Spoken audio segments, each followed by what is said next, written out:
Broadcasting from the Strass Theater. It's the theater of the mind. Radio you can see, written by Philip Grecian and based on the works of Edgar Allan Poe. In a moment, the twisted tales of Poe. But first, these words. Marquette University Players Society is a student-driven organization that produces and performs theater productions. As a part of this organization, you will have the chance to act, design, direct, or stage manage. The theater world is in the palm of your hand and within our limited budget. Donations can be sent to the Venmo at MUPS25. And now, turn out your lights and move in close to the glow of your radio dial for the Twisted Tales of Poe.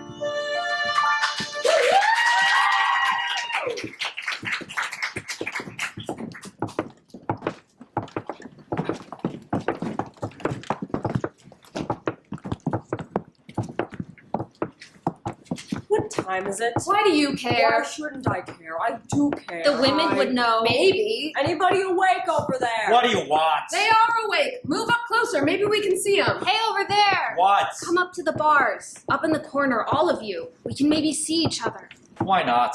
Sure. Ah, there you are. What time is it? How should we know? Is it still daylight? Who cares? You've got a window. Not much of a window. Too high and narrow. Can't look out. I'd give anything to have a window to see the sun. You'll see it soon enough. I've heard them building the gallows out in the yard. Comes to that, we'll all see it soon enough. We've all got that in common. Murder, you mean? I had no choice. Of course you didn't. Hey, What? move out where I can see you. That's good. Anybody else awake over there? Just the poet. The poet? The quiet one. Oh. Poet, huh? Catalepsy. The guard told me. Which one? The one that brings the food. Oh, I like him. What did he say? Told me yesterday the quiet one's a poet. I think it was yesterday. Doesn't move, doesn't speak, just stares. Mad? No. Not like some. What are you saying? Do you think me mad? What I think doesn't matter, love. You'll hang all the same. Why will you say I'm mad? Well, I certainly have a disease, a condition of the senses that sharpened them, but above all, a sense of hearing. I see. No, truly, it's become acute. I hear all things in heaven and earth. I hear many things in hell. Madness?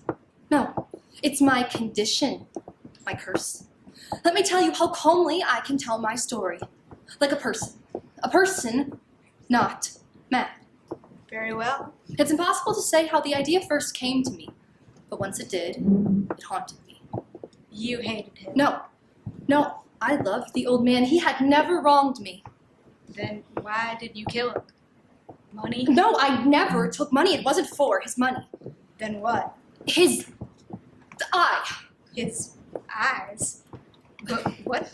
No, only one of his eyes. Only one. It was larger than the other, and pale blue with a film over it. An evil eye. It saw me, it knew me, it wanted to destroy me. Whenever it fell upon me, my blood ran cold. I made up my mind to kill it, to take its life, and end the evil. Kill the eye? Yes, but to do that, I had to kill the old man. There was no other way. I didn't hate the old man. I loved him. But You truly are mad. A lunatic. no, a lunatic knows nothing, but I know everything. I was careful. I planned it out carefully. Can a lunatic do that? I don't see why not. I have been engaged to nurse the old man through his illness. You must know that when I was never kinder to him than during the week I killed him, I would see to his needs during the day and then go to my own home in the evening. every night of that week, at midnight I would return. I would creep into his house and quietly steal up to the door of his room. I would open the door, oh, so gently, and put in a dark lantern closed up so that no light shone out. Then I would put my head slowly so as not to disturb the old man's sleep. I could see him in the moonlight through the window, see him upon his bed. I would undo the lantern so that a single thin ray fell upon that eye, that vulture eye. But every night, it was closed. So it wasn't possible to do my work.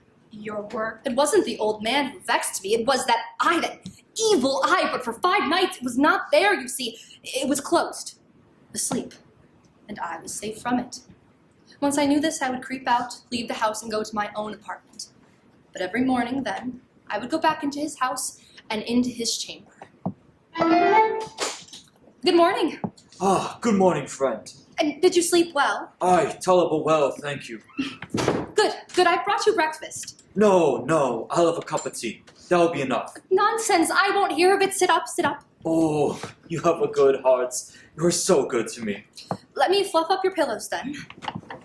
There we are. He's back. There. How's that?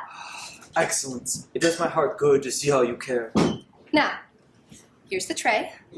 You see, look out now. We'll set it across your lap. There. Ah, the aroma. But wait till you see. Sausage and eggs. Sausage and eggs. A meal after my own heart. There's more.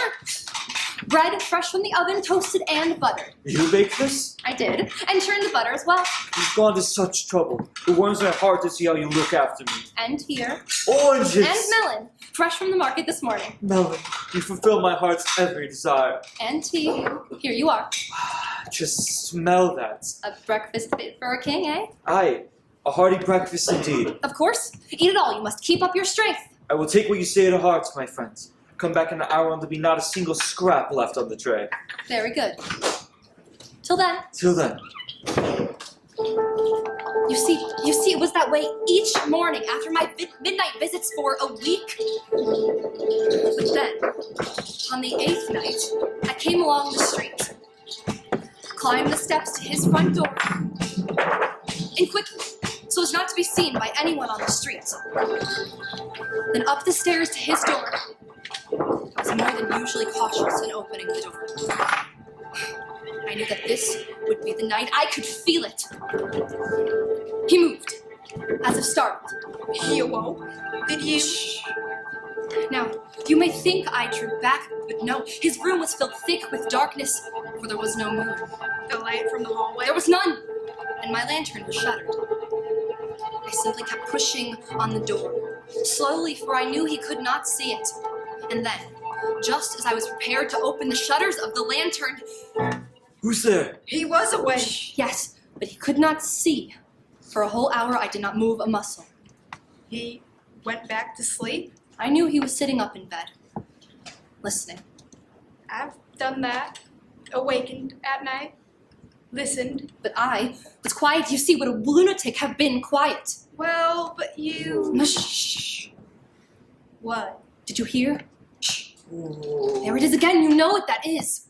What? It is a groan of mortal terror, the low, stifled sound that arises from the bottom of the soul. Many a midnight it has welled up from my own bosom, deepening with its dreadful echo the terrors that had awakened me. Terror. Terrors! I knew then what the old man felt. I knew he had been lying awake ever since the first slight noise. And I knew What? that he knew. That he knew death lurked just past his reach in the Stygian darkness beyond his bed. And I knew that I was to be the instrument of his death. Madness. No, not mad. Not mad, I am not. Who's there? How could he? Shh, you'll give me away. Silence. Hello? Shh. Hello? Wind in the chimney. Just a mouse. A cricket. Hello? When I had waited, patiently, without hearing him lie down, I resolved to open the shutters on the lantern. Only a bit, just a very, very little crevice. So that a single, thin ray, like the thread of a spider, shot from the lamp and fell upon that vulture eye. And it was open, huge and dull blue with a hideous veil that chilled the very marrow of my bones. That eye, that awful eye, that evil eye, it saw me, I know it did, and then I heard the sound. The sound? I have said that what you mistake for my madness is an acuteness of the senses. You have said that, yes. Knowing this, you must believe me when I say there came to my ears a low, dull, quick sound, such as a watch makes when wrapped in cotton. I knew that sound. You knew it? It was the beating of the old man's heart. Hear it, boom, boom. It increased my fury. It was all I could do to keep still. I scarcely breathed. I held the lamp upon that eye, that wicked eye, that evil eye. The beating of his heart increased as fast as thought, as loud as drums. My roar arose. It saw, it knew. Ba-boom, ba-boom, ba-boom, ba-boom.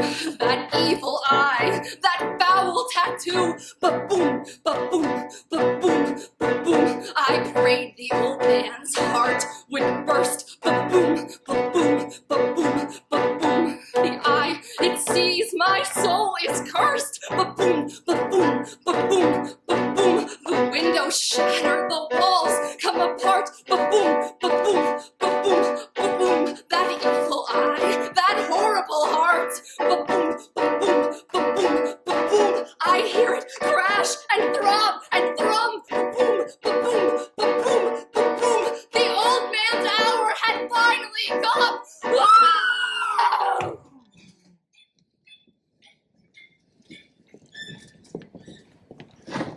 I removed the pillow from his face. The old man was dead. I closed his eyes. I pulled the lid over the evil eye. The dead, evil eye. It would trouble me no more. I worked quickly, for I'd planned it all carefully. Could a lunatic plan so carefully? I think not. My disease had sharpened my senses, but this is a benefit, is it not? I can see more colors in the spectrum than any other living being. I knew the scent of everyone and everything that had ever been in that old house. I could hold a length of linen in my fingers and count its threads, catalog each simple flavor in the complex taste of a wine, and even hear the tiny creatures in the walls, the rats in the attic, hear them breathe. No, I am far from mad, and I had planned it well. For you see, I had brought a toolbox during the daylight hours and concealed it in the closet of the corridor. The sun was rising, and so I could not carry the old man outside to the street, but I had not planned that in any case.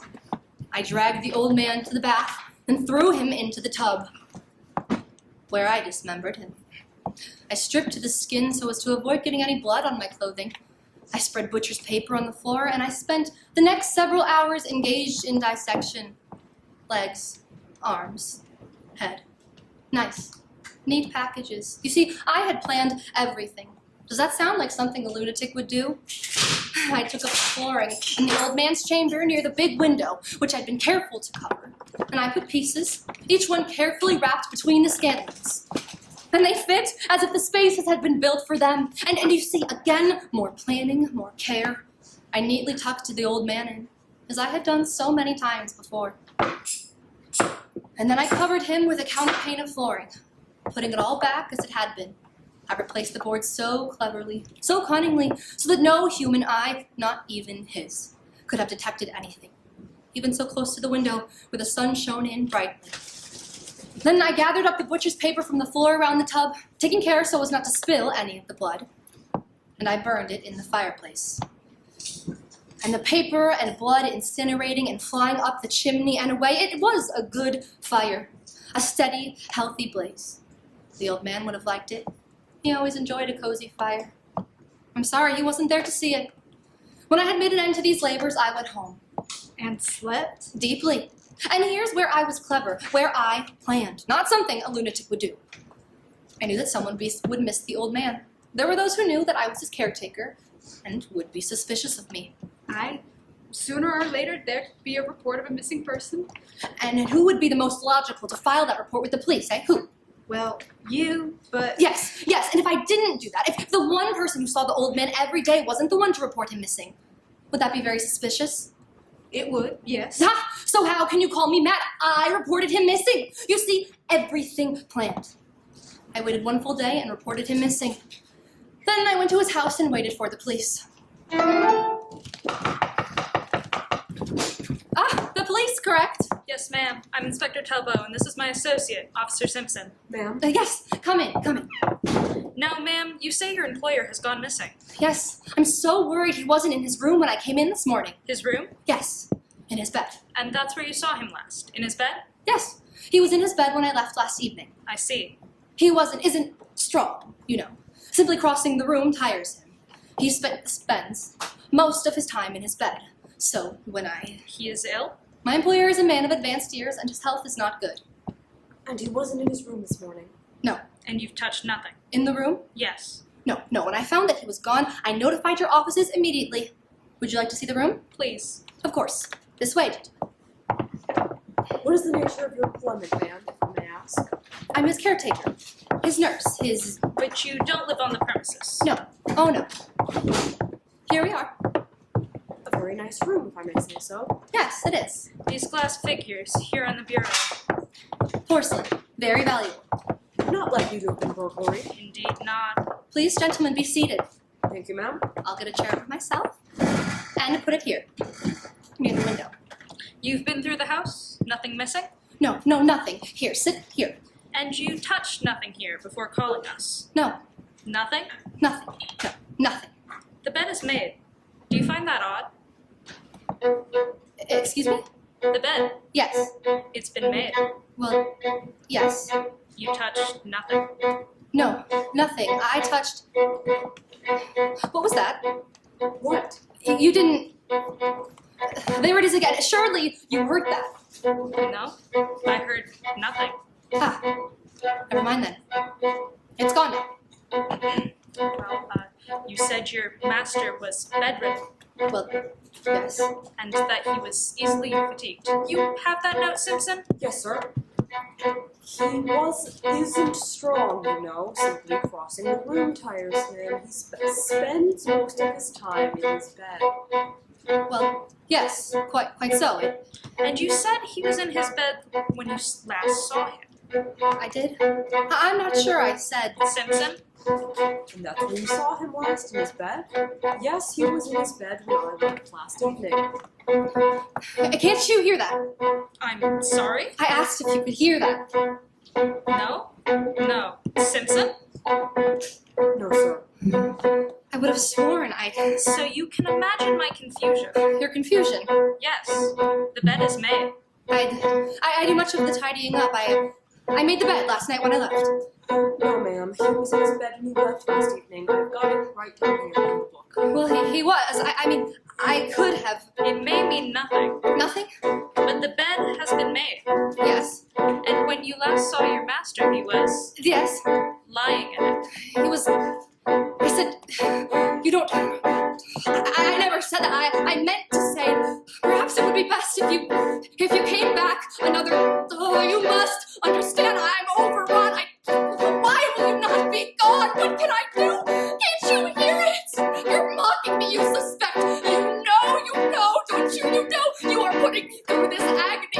I can bear this no longer. I must scream or die. Hark, louder. Here under the floorboard. Here it is. I confess. It is his heart. It's the beating of his hideous heart.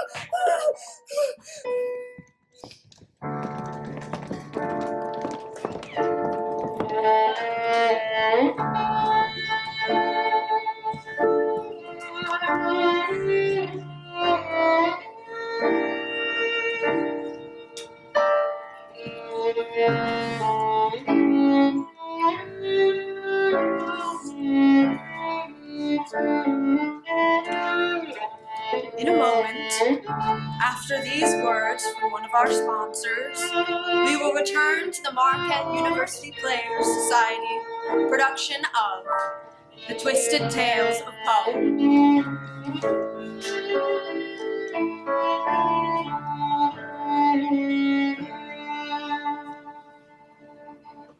A Moment of Magic Marquette is a non-profit organization dedicated to improving the quality of life of the medically vulnerable and underserved children of Milwaukee.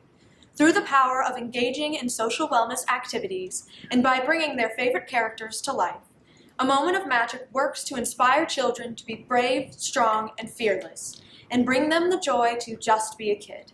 If you are interested in more information on how to help make a difference, you can find A Moment of Magic on Instagram at amom.marquette.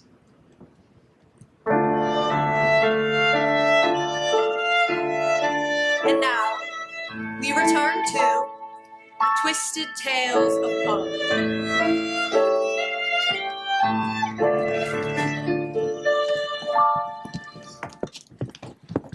But Montresor has awakened. Was it a nice nap, my friend?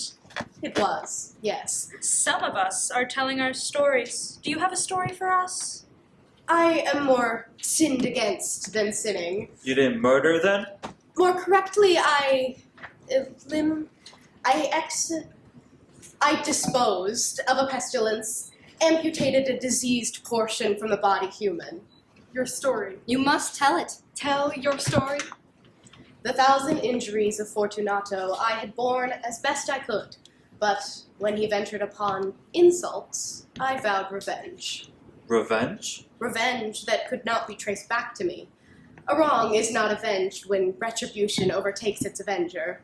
What insult did he visit upon you? I prefer not to discuss it. Suffice it to say, I had the family motto to uphold. Nemo me impune lacessit. No enemy goes unpunished. More accurately, no one attacks me without impunity. And, though I vowed revenge, neither by word nor deed did I give Fortunato cause to doubt my goodwill. I smiled each time I saw him, and he misunderstood my smile for one of friendship. But in truth, it was in contemplation of his destruction. Fortunato, you see, took great pride in his knowledge of wines. This was the bait. The timing of it was perfect, for it was the season of Carnival.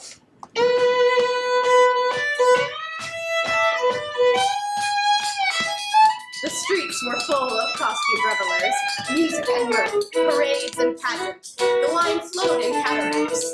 One evening, during the supreme madness, just at dusk, I, costumed as Mephistopheles, encountered Fortunato, suitably intoxicated and dressed, appropriately, as a king's fool, his headdress trimmed in tiny bells. Montresor! Dear Fortunato, how remarkably well you are looking today. And you as well!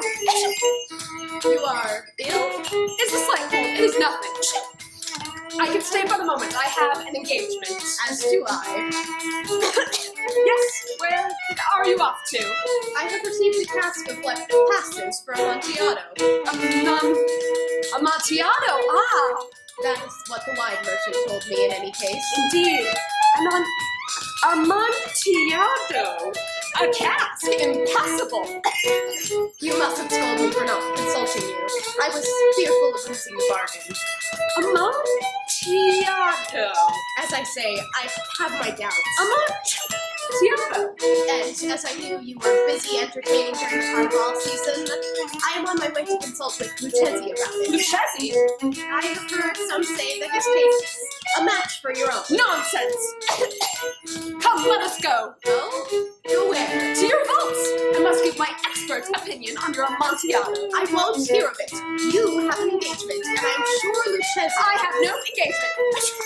Come. No, my friend. My wine cellar is so damp, you're cold. The cold is nothing.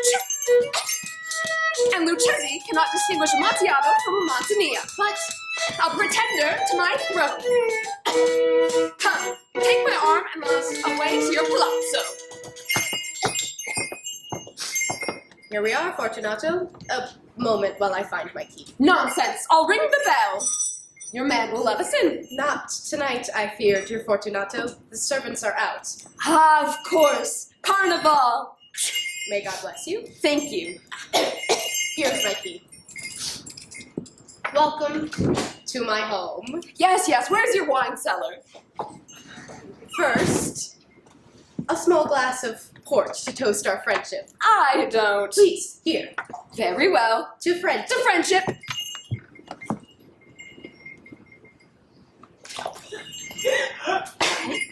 Done. Now you're a cellar. This way. Lucchesi, indeed. Lucchesi's a pig. Here. Take this torch, and take care. The cellar is damp and the steps slippery. Oh! Oh, got you. You see, I warned you. You saved my life. I might have fallen and broken my neck. Well, it wouldn't do to have you die that way, would it? One more step. Ah, here we are, my friends. The catacombs of the Montresor family, filled with wine and the bones of ancestors. May God bless you. Thank you. A serious cough, my friend. It is nothing. The cellar is so damp, it wouldn't do to have you catch your death down here. Not this way. Come, we'll go back. No! But your health is precious. You are rich, respected, admired, happy, as once I was. You will be missed. I will see to Lucchesi about the Amontillado. No. The cough is... The cough is a mere nothing. It will not kill me. I will not die of a cough. True. Ah, here. A drink of this Medoc will defend us from the damps. Yes, just the thing. But how is it that it's uncorked and the flagons are ready? Who can say, but it is our good fortune, eh? Aye, our good fortune to the dead who repose around us. And those to come. Indeed. Now, that should serve to quell your cough, I think. And if it does not, there are other remedies forthcoming. Excellent. But the Amontillado, where is the Amontillado? Farther down the passage. Bring the bottle. Of course. Come. These vaults are extensive. The Montresors were a great and numerous family. I forget your family motto? Nemo me et pune lacessit. Yes, of course. No enemy attacks me without receiving punishment. And the coat of arms? A human foot of gold in a field azure. The foot crushes a serpent rampant, whose fangs are embedded in the heel. The snake extracts retribution. Indeed he does. We are below the riverbed now, you see. The moisture trickles among the bones. Oh, your cough! We should turn back before it's too late. No. Perhaps another flagon full of Medoc. The bottle is for you, my friend. Are you not having more? I haven't your discerning palate. I'm saving my own for Amontillado. I do not wish to confuse the flavors. All the more for you, eh? Excellent. Are you in the Brotherhood? I'm sorry? A Mason. Are you a Mason? Oh, yes, I am. Give me a sign then. Of course, here. I've been carrying it with me here beneath my cape. A trowel? Why would you carry a trowel? A working tool of a master mason. You jest! Perhaps not so much as you might imagine. Excuse me? Yes, I jest! A jest for a jester! For a jest? Ah! My costume! Yes, a jest for a jester! You devil! You see? You devil your own costume! Indeed. And fooling for a fool. Ah, jester at the bells, the fool! The fool. Shall we move along then? Yes. The Amontillado. Your arm, my balance is uncertain, and these damp floors. Yes, certainly. Just for the jester. Fool for the fool. And down these steps. Oh!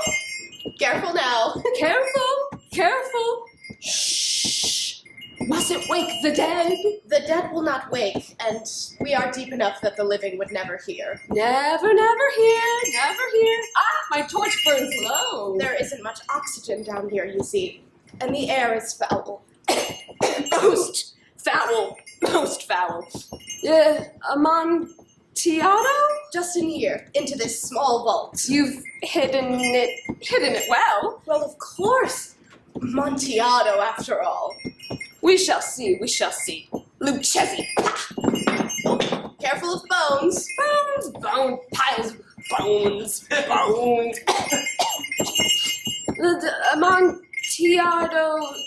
Where? Here, in this small recess. Step through the hole in the masonry. It's not very deep. You won't have to go too far. Step up and over. That's right. Watch your head going in. Up and over. Up, over. Watch my head. Where's the Amontillado? Where? Put your arms up here, if you please. My arms up. Come in with me, Montresor. Come. No, my friend. I need only reach in to fasten the cuffs. Ah, it is done. Where is? It is a fine little niche you occupy in my family's history, is it not? Small and mean and eventually completely forgotten. How appropriate. What are you doing? Let me go. This dampness. It's no good for your cough. Well, I must go. Are you coming? No? Very well. Allow me then to see to your privacy. What are you? We'll see here. Beneath this pile of my ancestors' bones we find mortar and building stones. They should fit nicely in this opening between us. Now, where did I put my secret sign? Ah, here it is, the mason's trowel. To work then. I truly do have an appointment later tonight. But the Amontillado. Oh yes, the Amontillado. Do you see the cask in there with you? No, I don't see it. Ah, well then, I suspect it does not exist after all. Oh. I believe, my friend, that your intoxication will be cured quickly. Fear will do that. That cough will die with its master, I think. Fear not, Fortunato. These are new chains and very strong. I've threaded them through iron staples driven into the solid granite wall behind you. And you see, you will have the occasion to admire the craftsmanship of that, I believe. It took me some little time. I don't understand what. And the iron cuffs closed with new padlocks. Let me out! Let me go! No, I'm afraid not, my friend. It has taken too much planning to get you here. Montresor, please, I have always been your friend. You have never been my friend, and you have wounded me more times than I may count. Whatever I have said or done, so minor that I can't. There will be time, Fortunato, to contemplate how willingly you have followed me here, to consider the role you have played, eagerly played, in your own death. Finished then? As luck would have it, so am I. You see, a wall of stone and mortar to seal your vault. And your fate. I could do better with more time, but it will suffice. Only one more stone to fit into place. Look once more, Fortunato, before the window is closed for good. Ha ha ha ha ha! A very good joke indeed. An excellent jest. We will have many a rich laugh about this, won't we, my friend? I will, in any case, yes. We will speak of this often at the palazzo and laugh over our wine. Our Amontillado? Yes, Amontillado. But it is late, and they will be awaiting me at the palazzo, the Lady Fortunato and the rest, and your... Oh, well, I forgot. You haven't. She's no longer... Well, I must go now. Yes, you must. Allow me to put in this last stone, then... For the love of God, Montresor! Yes, for the love of God. Ah, finished. Oh. What is this? Fortunato's cap of bells. He left it behind. I'll leave it at Carnival. No doubt another fool can put it to use. Ah, look at the time. Fortunato, will you come with me? No? Very well then. Farewell, my friend. Watch out for snakes. Nemo me impune lacessit, in pace requiescat. For the love of God, Montresor!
We will return to our drama in a moment. But first, a word from our sponsors.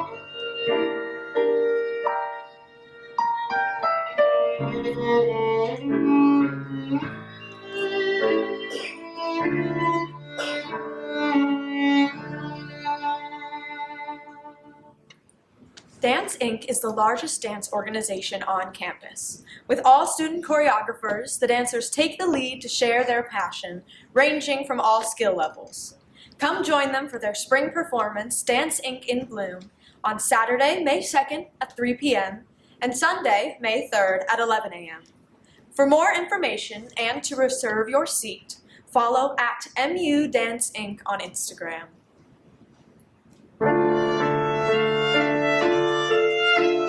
And now, we return to the twisted tales of Poe.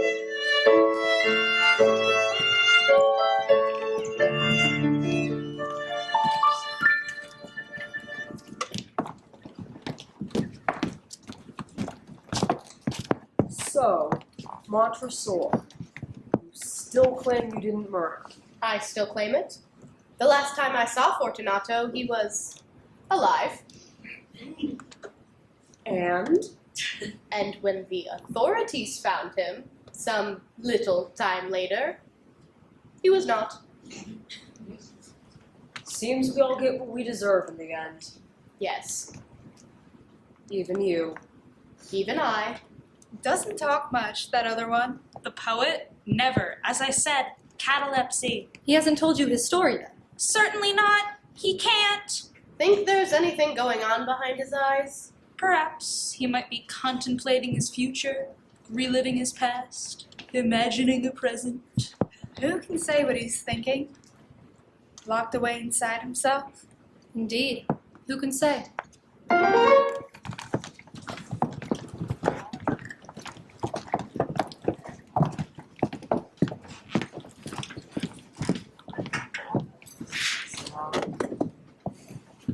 My deepest sympathies, my boy. Thank you. Thank you very much. Goodbye, then. And well, if I can do anything for you. Yes, thank you. Charles and I want you to know that we're here if you need anything. Anything at all, just, well, you know how we... How we worry about you. And, Yes, yes, thank you. Thank you. well, Well, yes, well, good night then. Good night. Good night. Oh my, it's grown quite cold out. bundle up warm, dear, bundle up warm. Storm coming. Oh, it was a lovely ceremony. Yes, it was. She would have. Good night. Good night. Thank you. Good night, then. Good night, Helen. Thank you. You have enough to keep yourself busy? Yes, yes. I have some research. I'll spend some time in the library, going over my books, making notes. Yes, of course. Lose yourself in scholarship. That's right. No sense blaming yourself, you know. No, I wasn't. Her heart wasn't strong. No. And the burden your relationship put upon her, Burden? you know, the turmoil Turmoil. and the worry, of course. Well, we all worry about those we love, don't we? Yes, we do. Some are simply too fragile for it. Well, don't stay up too late then. No, I'll be in bed by midnight. And don't feel guilty. Don't feel the least guilt. No, I... Well, good night then. And once again, my heartfelt sympathies. Thank you. Thank you. Good night. Good night, everyone. Good night. Good night.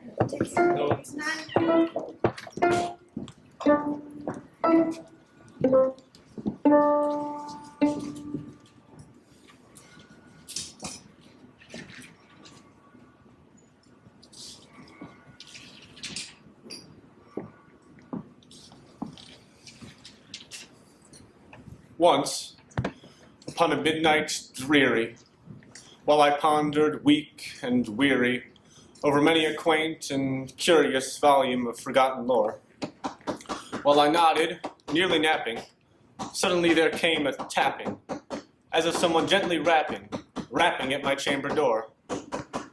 "'Tis some visitor," I muttered, tapping at my chamber door. "Only this and nothing more." Distinctly, I remember it was in the bleak December, and each separate, dying ember wrought its ghost upon the floor. Eagerly I wished the morrow. Vainly I'd sought to borrow from my books a crease of sorrow, sorrow for the lost Lenore, for that rare and radiant maiden whom the angels named Lenore, nameless here forevermore. And the silken, sad, uncertain rustling of each purple curtain thrilled me, filled me with fantastic terrors never felt before, so that now to still the beating of my heart I stood, repeating, "'Tis some visitor, entreating entrance at my chamber door, some late visitor, entreating entrance at my chamber door. This it is, and nothing more." Presently, my soul grew stronger. Hesitating then no longer, "Sir," said I, "or madam, truly your forgiveness I implore, but the fact is I was napping, and so gently you came rapping, and so faintly you came tapping at my chamber door that I scarce was sure I heard you." Here I opened wide the door.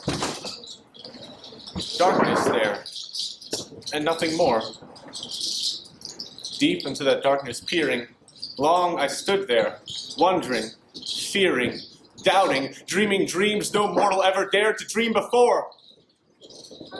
But the silence was unbroken, and the stillness gave no token, and the only word there spoken was the whispered word, "Lenore?"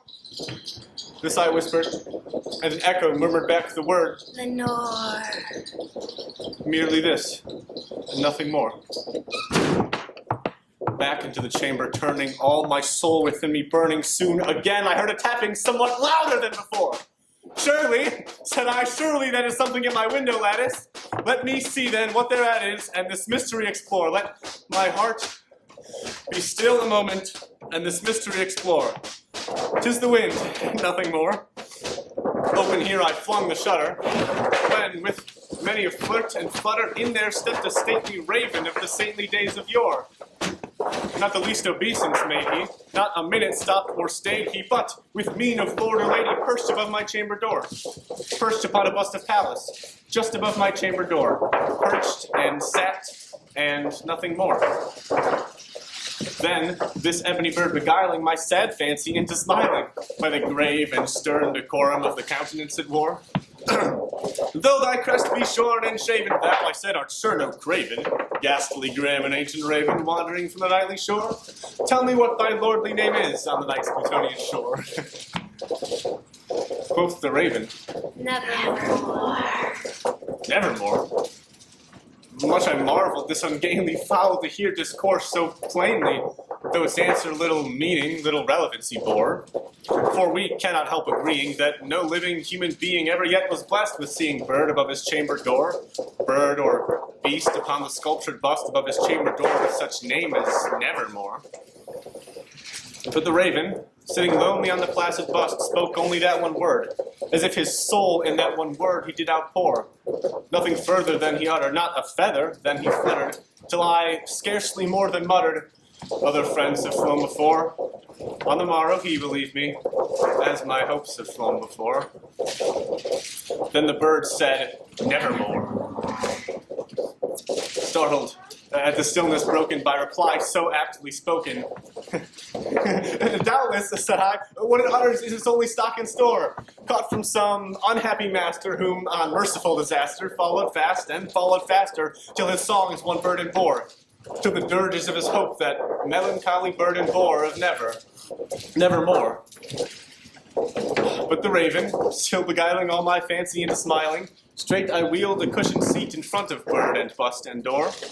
Then, upon the velvet sinking, I betook myself to linking fancy unto fancy, thinking what this ominous bird of yore, what this grim, ungainly, ghast and ominous bird of yore meant in croaking Nevermore.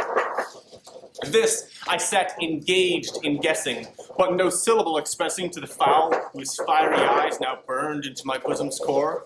This and more I sat divining, with my head at ease reclining on the cushion's velvet lining that the lamplight gloated o'er, but whose velvet violet lining with the lamplight gloating o'er she shall press, nevermore. No sense blaming yourself, you know.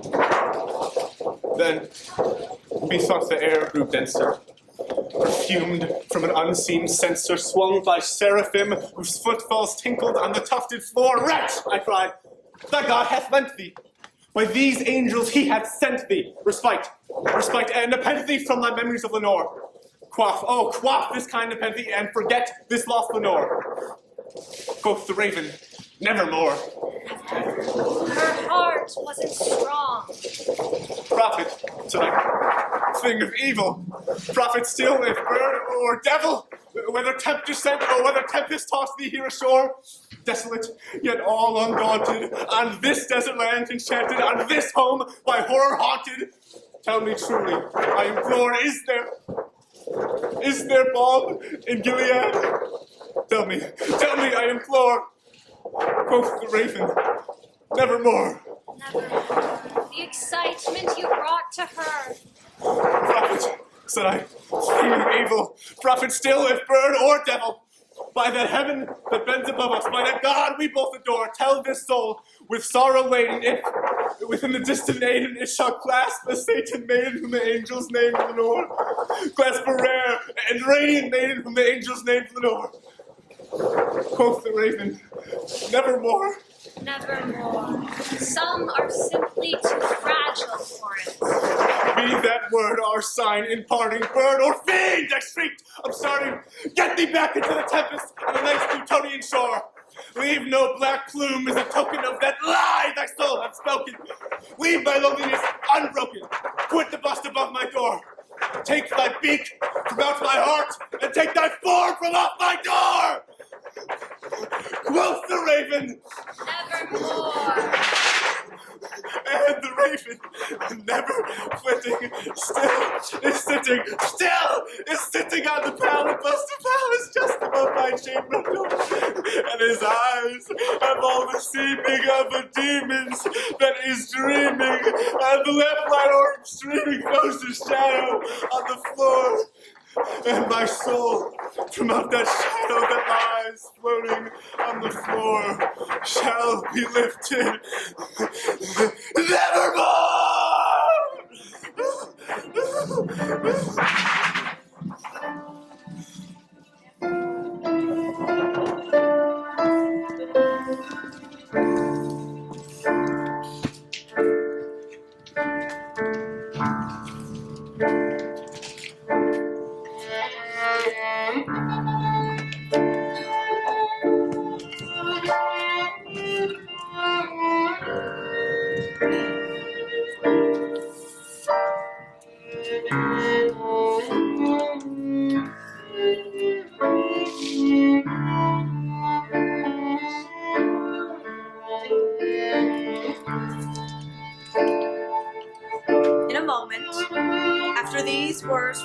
final sponsor, we will return to the Marquette University Players Society production of The Twisted Tales of Poe.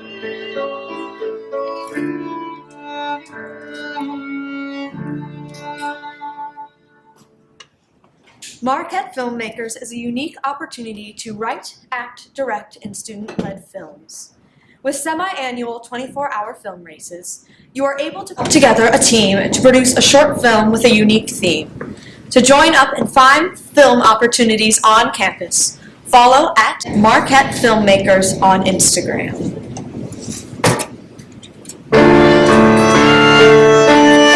And now, the conclusion of The Twisted Tales of Edgar Allan Poe.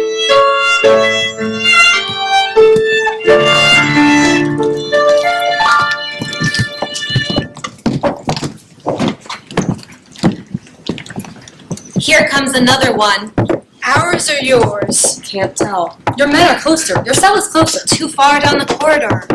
We can't see around the... There's a corner we can't... Here he comes! Get in there and be quick about it. All right! Let go of my arm, would ya? Welcome, gentle pilgrim. Welcome to Leverett Street Jail. Death Warrant Division. Thank you for the warm greeting. What are you in for? Killed a cat? They don't hang you for that. They'll hang me for it. Must be quite a story. It is. Tell it then. Very well. It starts with the cat. The cat. The black cat.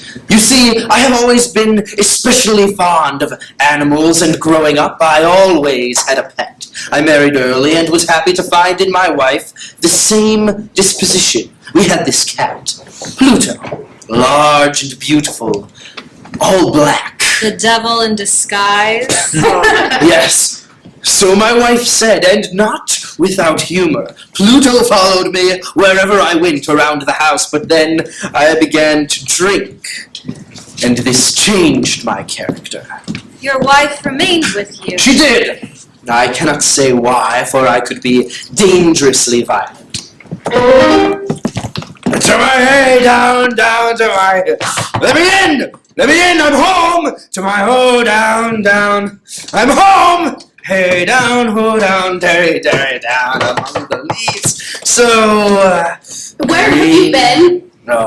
What? I asked where you've been. Get that cat out of my way! I was worried about you. I only wish that you... Never good enough! Always picking at me, always complaining! No, I only... Come here! Let go! Good enough now! Come here! Good enough! How's that, huh? Good enough for you? What more do you say? Here's more! Come here, you! Come on! Don't! Get out of my way, you! Oh! Bite me, will you? Bite me! I'll show you! Come here, you! Come here! What are you... Put down that knife, let him go! Here's a lesson for you! What did you do? I took a penknife from my waistcoat pocket, grasped the poor beast by the throat, and deliberately cut one of its eyes from the socket. You killed it? No! I dropped the poor creature, and it ran, yowling, trailing, blood as it went. You felt no shame? Yes, I did. And I blamed the creature for it.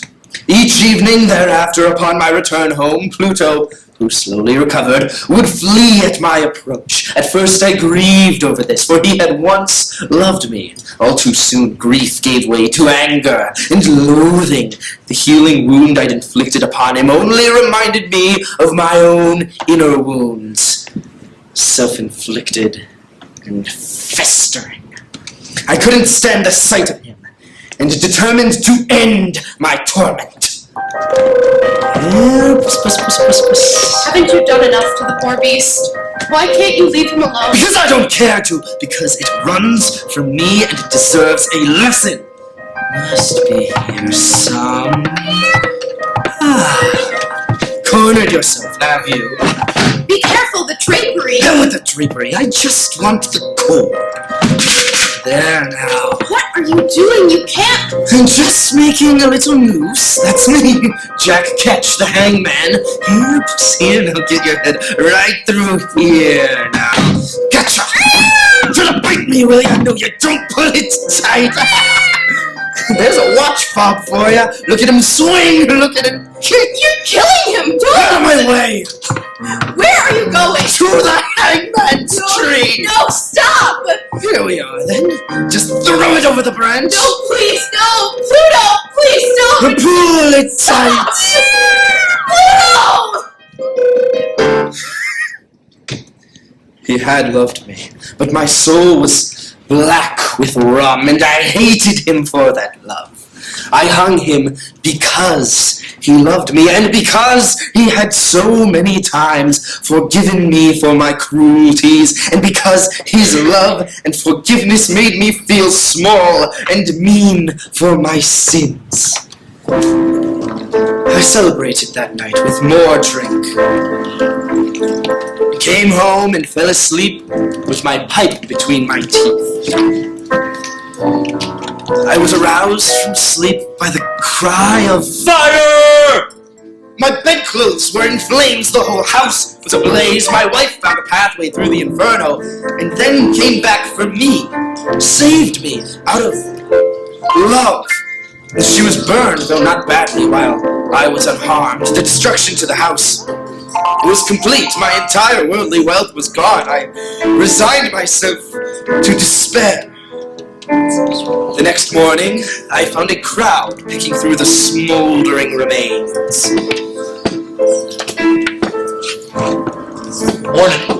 Morning. Not much left, is there? No, there isn't. This your place? It is. It was. Funny about that wall, isn't it?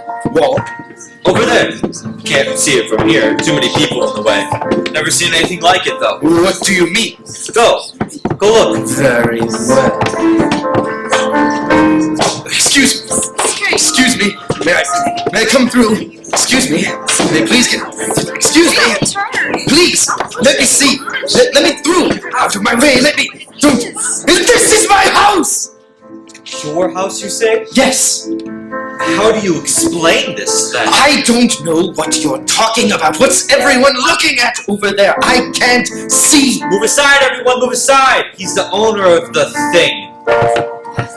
Let him through. Almost there. You, move! There it is, sir. What do you make of it? The crowd parted to reveal all that remained standing of my house. The twisted and blackened frame of my own bed, and the wall against which it had rested. And there, on the wall, as if graven in bas relief, reproduced in soot and ashes, was the figure of a monstrous cat.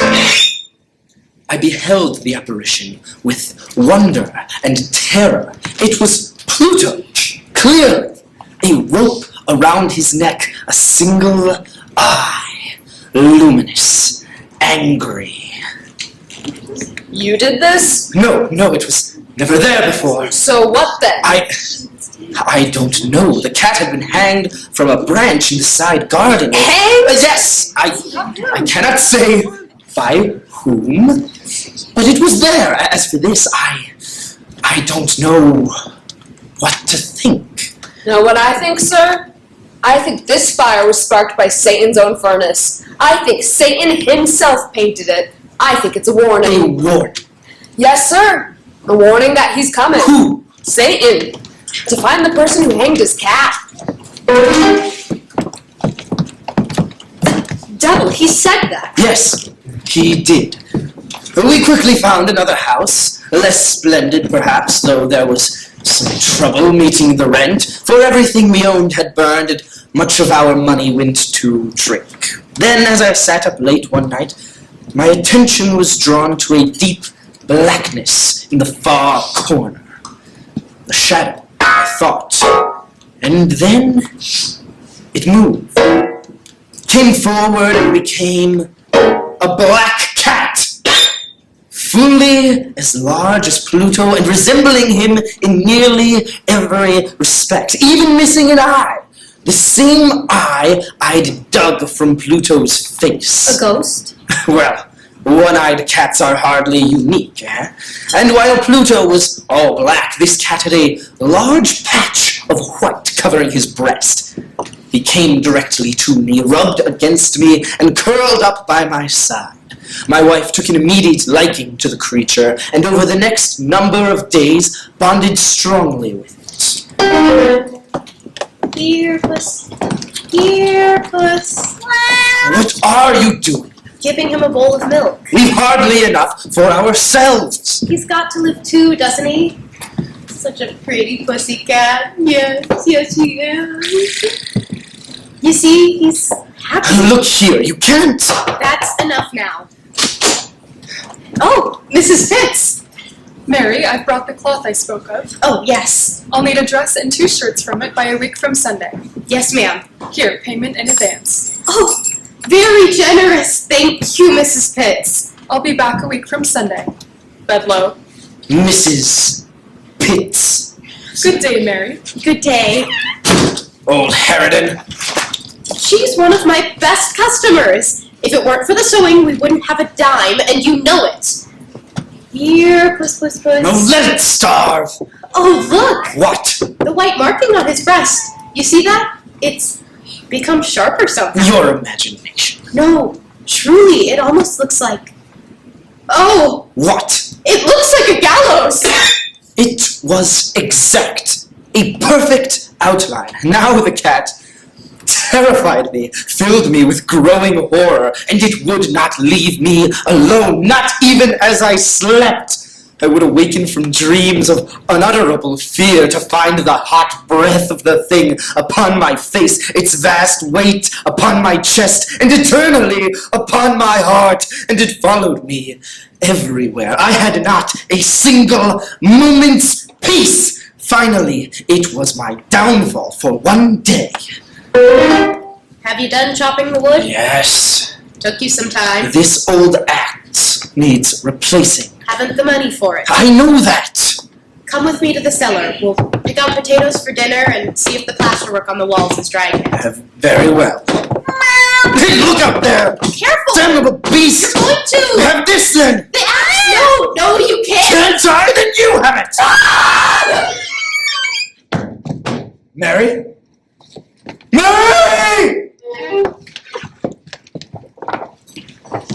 You killed your wife. She'd tried to stop me.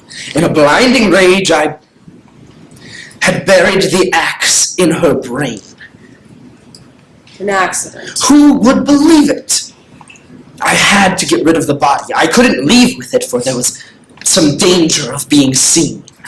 Bury her in the cellar floor? Better yet, there was a projection in one of the walls of the cellar, where an old fireplace had been bricked over.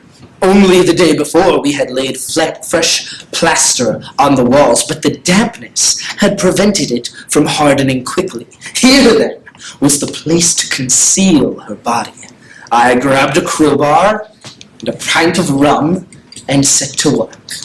Come on! Come on! Good, good. Won't be long now, Mary. You have a room all to yourself. Care for a drink? No. Should I have another? Yes, thank you. Don't mind if I do.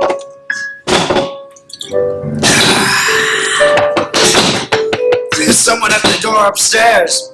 We'll ignore it. Shh. Quiet, Mary. Shh. We've got a lot of work to do down here, Mary. No time to.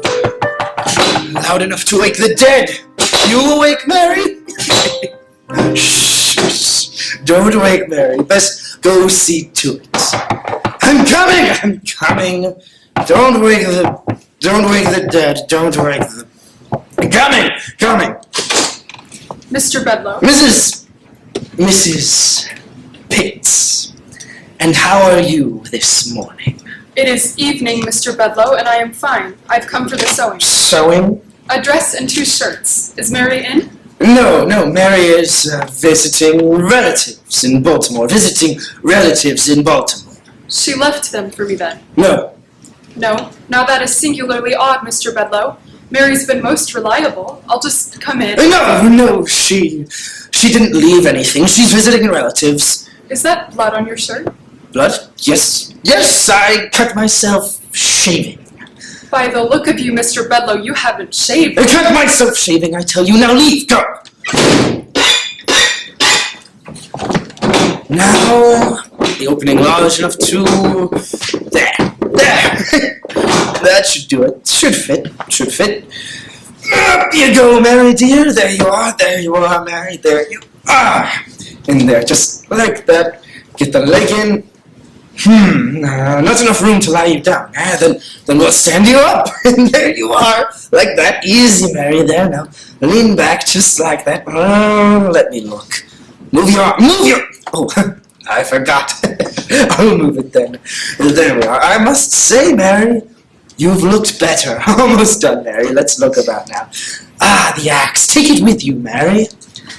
And we'll scoop the bloody sand on the floor. That goes in too. A piece of your skull, Mary. Careless of you to have left it out. Here, take it. And while I'm about it, here's my bloody shirt and the empty rum bottle. Now to find the beast who caused this. Here, puss. Here, puss. Here, puss. But the cat was nowhere to be found. I mixed the mortar, relaid the bricks, and covered them with fresh plaster. The second and third day passed, and the black cat was nowhere in sight. I decided it had fled the premises and was happy to be rid of it. The guilt of my dark deed disturbed me but little, and as the days passed, I knew that, in the cellar, the plaster was hardening, hiding my transgressions forever. Then, on the fourth day... Mr. Augustus Bedloe? Yes? Inspector Talbot, this is my associate, Officer Simpson. Sir. We're with the police, sir. The police? Yes, sir. May we come in? Certainly. Come in. Is Mrs. Bedloe in, sir? My wife has gone to visit relatives in Baltimore. I see then. We've had a report that Mrs. Bedloe has gone missing, sir. This is about the shirts, isn't it? May we have a look around, sir? Look around. Certainly! Come along. You can see there isn't much furniture. We had a fire, you see, some while back, and everything was lost. What's down here, sir? Down there? Yes, sir. The cellar. Would you mind if we looked in the cellar, Mr. Bedloe? No, certainly not. I've nothing to hide in the cellar. Here, I'll go down with you. Take that lamp down, would you, Simpson? Yes, sir. You can clearly see there's nothing down here, Inspector. Dirt floor with a layer of sand. You're welcome to dig if you like.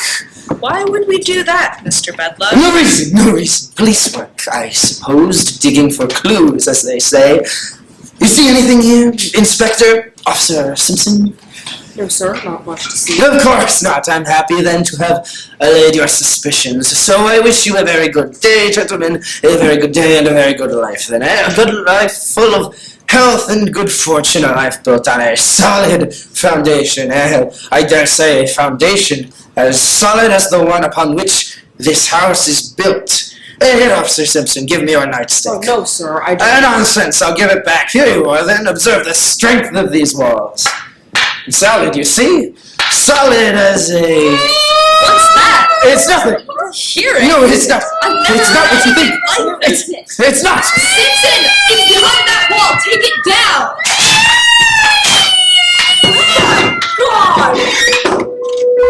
The corpse, already greatly decayed and clotted with gore, stood erect before our eyes.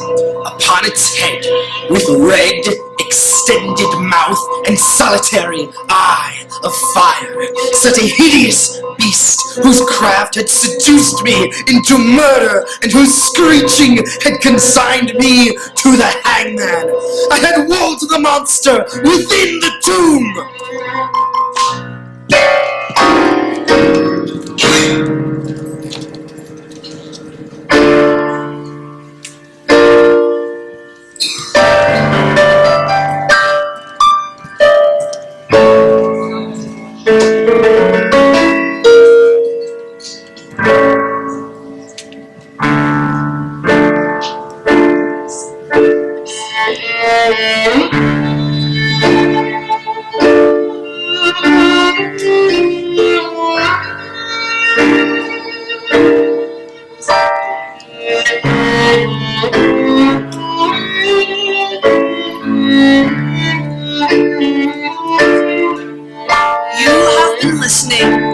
radio dramatization of the twisted tales of Poe, written by Philip Grecian and based on the stories of Edgar Allan Poe, and produced by Marquette University Players Society. So now, good night.